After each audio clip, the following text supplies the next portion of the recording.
જો ભાઈ આ feminine hygiene sanitary napkin vending machine છે. અહીંયા સેનિટરી નેપકિન મૂકવામાં આવે છે. આ જુઓ અહીંયા આ રીતે ગોઠવેલા હોય. આ બારી બંધ થઈ જશે. પછી તમારે જ્યારે સેનિટરી નેપકિન લેવાના હોય એ વખતે અહીંયા લખ્યું જો બારીમાં સેનિટરી નેપકિન ઉપલબ્ધ હોય તો મિકેનિઝમ ને પસંદ કરો. મિકેનિઝમ અહીંયા આપણા સેનિટરી નેપકિન દેખાય છે?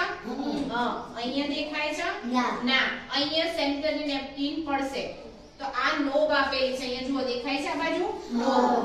એને આ બાજુની દિશામાં ફેરવવાનું. આમ અહીંયાથી આમ ફેરવશો એટલે આ સેનિટરી પેડ ખસતા ખસતા ક્યાં આવશે? નીચે.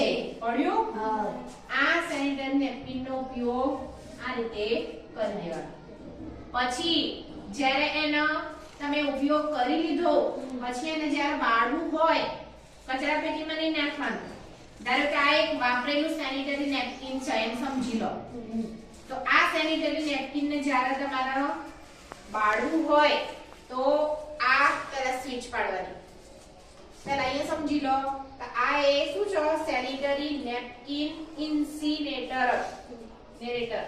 તો અહીંયા આ સ્વિચ પાડો, લીલી લાઈટ થશે. પછી આ કાગળને અહીંયાથી અંદર નાખો. જે તમે વાપરેલું સેનિટરી નેપકિન હોય એ અહીંયા નાખવાનું. પછી આ બંધ કરી દો.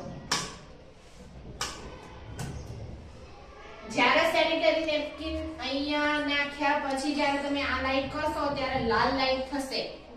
લાલ લાઈટ થશે પછી અંદર ઇલેક્ટ્રિક દ્વારા સળગશે અને પછી છેલ્લે અહીંયા કચરો પડશે.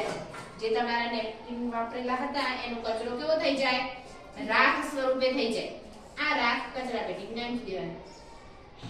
અહીંયા પેડ મૂકવાની. હજુ આપણે સ્વિચ પાડીએ છીએ. થઈ લાઈટ અંદર પ્રોસેસ શરૂ થશે. આ જે બળેલો અંદર વસ્તુ જે છે એ ધુમાડા દ્વારા બહાર નીકળશે. પરવાળા નીચે આવશે.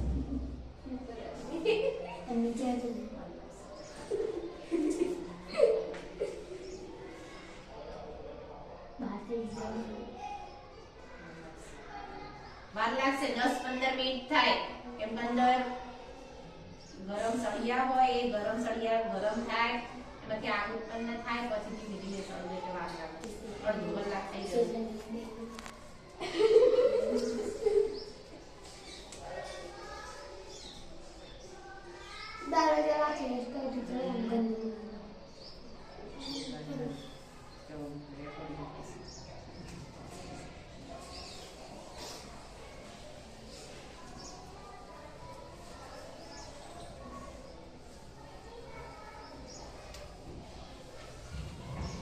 અહીંયા વપરાય પછી આ જ્યારે સળગી જશે ત્યારે અહીંયા ધુમાડા સ્વરૂપે એ બહાર નીકળી જશે.